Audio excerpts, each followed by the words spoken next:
So once again, good morning. My name is Kovács. I'm a professor of computer science at the TU Wien. And together with the TU Wien, Kunsthalle Wien, and the Wolfgang Paul Institute, we are organizing the Radical Software Symposium today. As a professor of computer science at TU Wien, this event is very different for us. It's a university of technology, technical sciences. However, when we started to discuss about the symposium and about the exhibition, the first thing that came to my mind essentially is that computer science, as a science, strictly speaking, existed only a bit more than 80 years. However, if you compare to other sciences, such as math, which has existed more than 2,000 years, computer science in the last 80 years became not just a science, but it's also an art. It's radicalizing sciences, it's radicalizing technology, society, has a huge impact on that. And one of the most foundational books in computer science that every undergraduate in our university is using, it's called The Art of Computer Science, written by a Turing Award winner.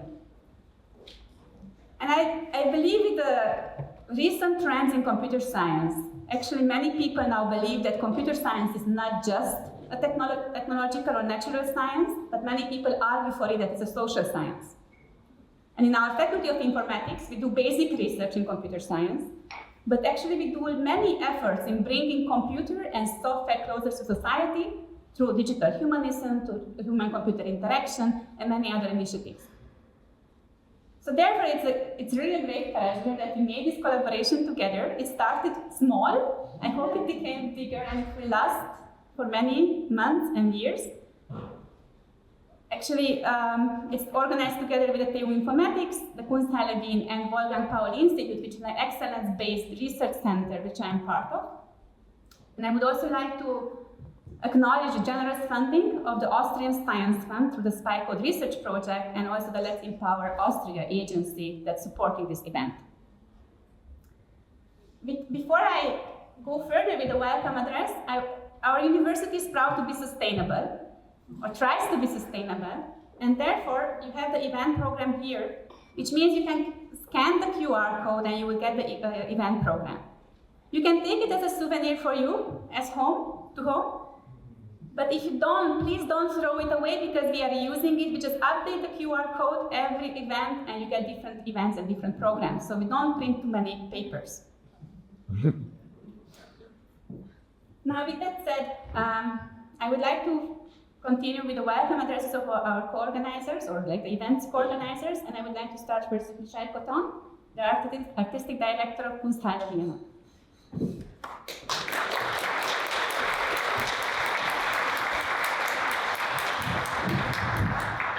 Thank you, Laura. Good evening. Thank you, Laura. Thank you to you, Wien, for hosting, co-organising this event with us and hosting us today. On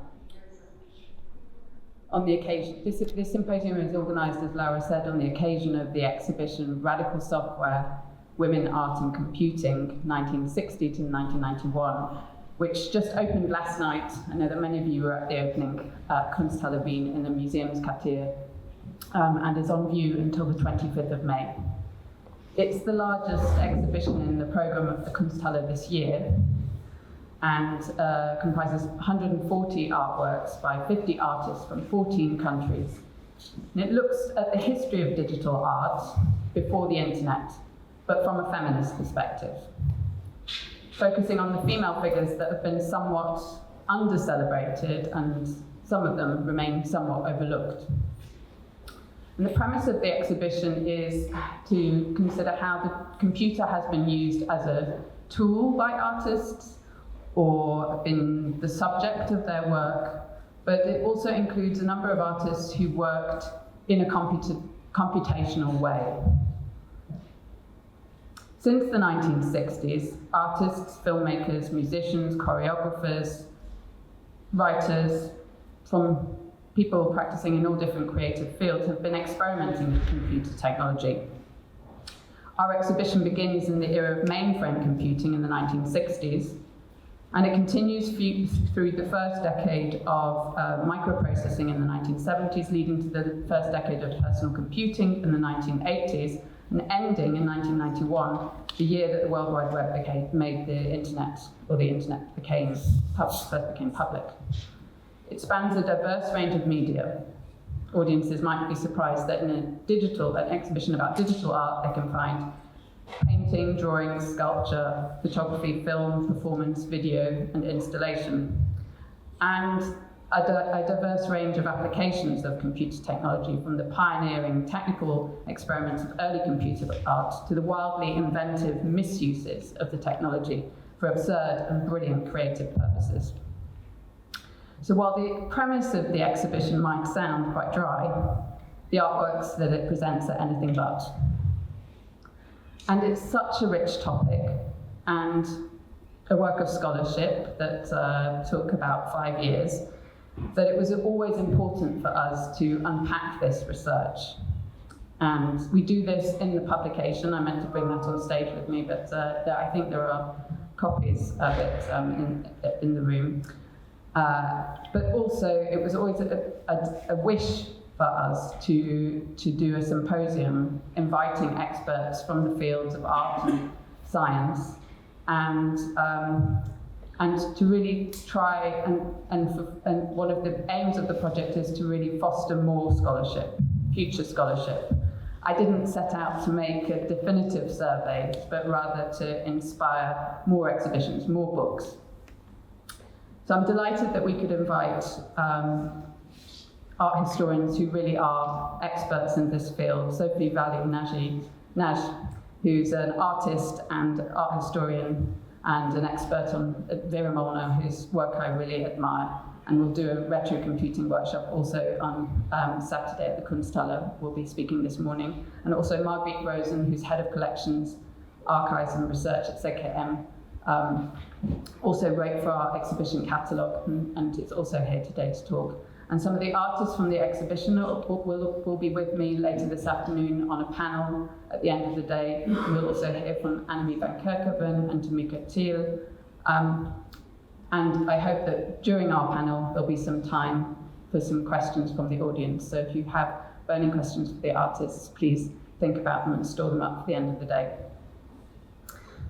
Finally, I want to thank the people that made this possible. Art Mentor Foundation Lucerne and Magistratsabteilung Kultur der Stadt Wien, who helped us finance the exhibition and the symposium.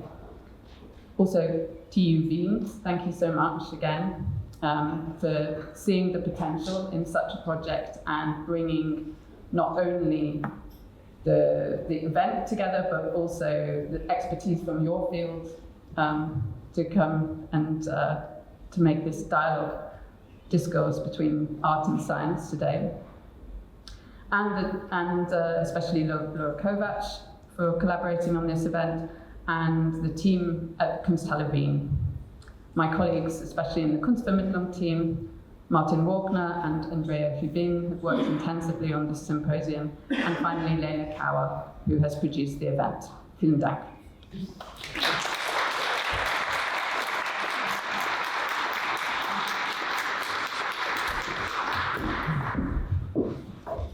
Thank you very much. And as let's say the equally strong collaboration partner, TU Wien itself, so I would like to ask our Vice Rector of Teaching, Jasmin Gründling-Riener, to say some welcome words.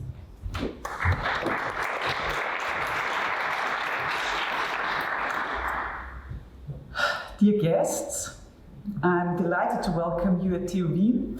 It's a real honor for me to open today's symposium. My name is Jasmin Gründling-Riener, and I'm the Vice Rector for Academic Affairs at TU Wien. When I started as a member of the Rectorate, I took a media training course. I've told this story several times before, so maybe some of you from TU Wien have already heard it. This training was super interesting and incredibly useful. The trainer gave me one key piece of advice that I always try to follow. Start with something unexpected to grab the audience's attention.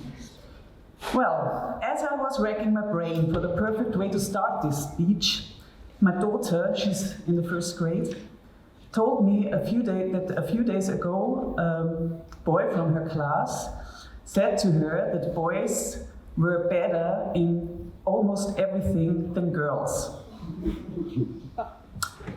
I felt like I'd been slapped in my face. First, because I instantly knew that's my opening anecdote. And second, because I just couldn't believe what I was hearing.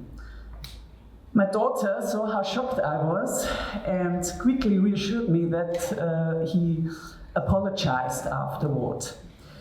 But I stood there speechless. What do you say to a 7-year-old at that moment?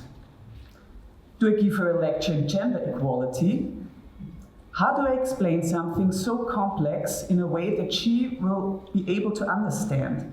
So I just said, Charlotte, you can do anything you want, no matter what anyone says. But 2 things stuck with me afterward. First, we have to keep telling our daughters again and again that they can achieve anything. My mother did that for me. She's incredibly proud of everything I've accomplished, though she sometimes jokes that she may have overdone it a little, considering I have zero interest in cooking and knitting. Second, why does a 7-year-old boy say something like that? Where does he even get it from? The ugly truth is, he sees it everywhere, every day, in many, many situations, maybe in his own family. And this little moment reminded me, we still have a long way to go, especially when it comes to getting girls in STEAM and supporting women in science. I probably don't have to explain terms like the Matilda effect, gender citation gap, role congruity theory, any girls to this audience. You know what I'm talking about. Compared to other countries, Austria is not doing great when it comes to women in computer science. Let's look at some numbers. What do you think? How many of our students are female at TU Wien?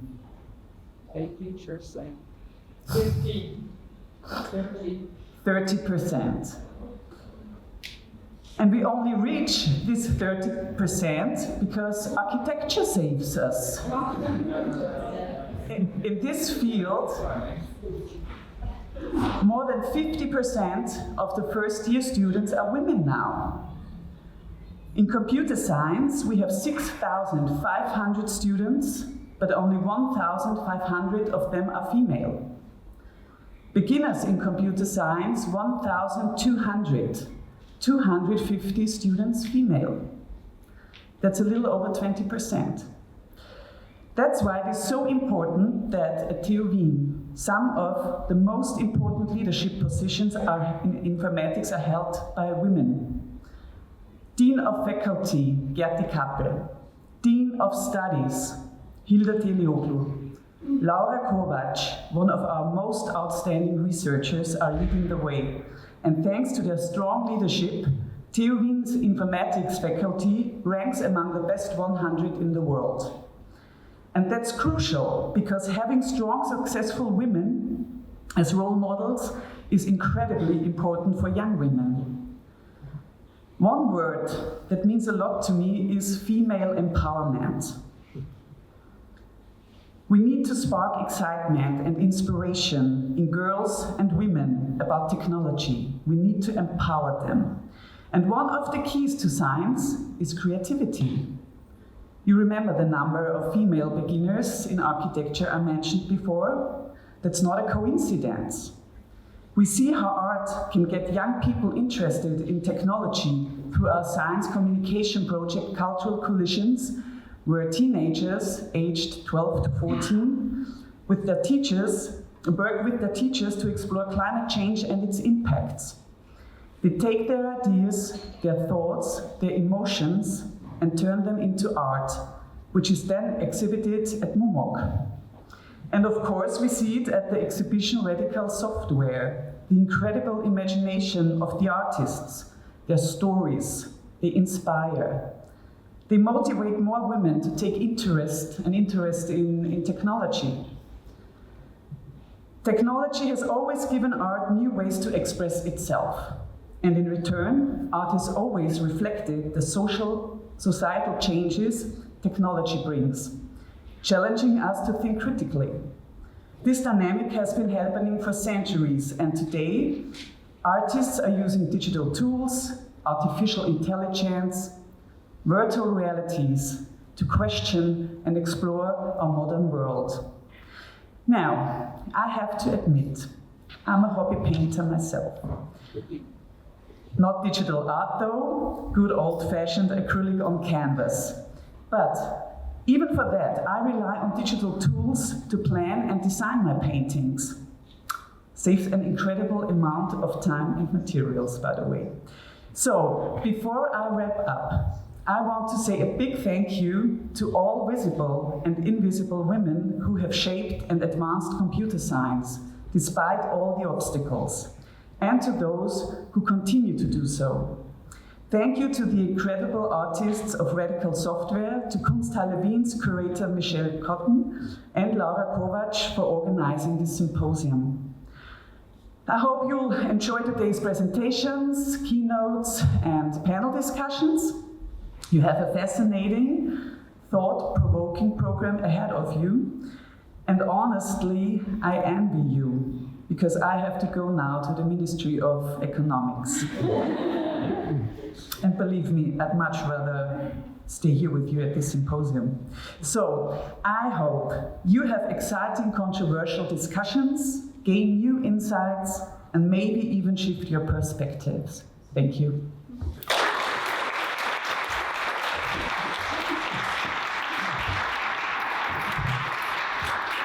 Thank you very much also for overviewing how computer science statistics are currently looking at, and you will hear about that also in the afternoon by Gerti Kappel, the Dean of Faculty of Informatics, will tell you a bit what can be done or what has been done in computer science. So with that, I would like to close the opening session with the words that I would also like to thank everyone who helped us. I would like to thank the team in TU Wien, Beatrix Bull, Zsofi Valyi-Nagy, Clemens Eisenhofer, Robin Coutelier, Eva Maria Wagner, and Benjamin Deutsch of pulling this together, as well as to Lena Kauer, Martin Wagner, and Andrea Rubin from Kunsthalle Wien. So let's celebrate women in computer science, but I think ultimately let's celebrate art and computer science together. And with that, I would like to pass the words now to Philipp Steger, who will moderate the first session. Thank you very much.